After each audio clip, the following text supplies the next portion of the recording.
নিচে পাত্র আসছে, পাত্রটা দেখতে কি সুন্দর, কি হ্যান্ডসাম। কি বলিস? হ্যাঁ, চল তো দেখুন। আন্টি পুষ্প কেমন আছে? পুষ্পকে দেখছি না যে। তোমাকে বলা হয়নি, পুষ্পর আজকে আংটি পরানোর দিন, ওকে আংটি পরাতে আসবে। আন্টি আমি মনে হয় ভুল সময় চলে আসছি, আমি আসি তাহলে। তুমি আমার বাড়িতে এসছো, আমি ভীষণ খুশি হয়েছি। তোমার যতদিন ইচ্ছে তুমি এখানে থাকবে, তুমি অবশ্যই যাবে না।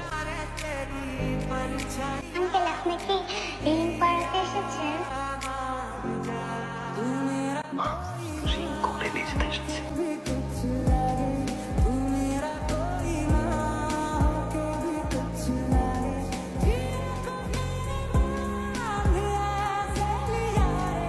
দেখি আংটিটা। এই আংটি আমার মেয়ের হাতে না। কেন আসছো?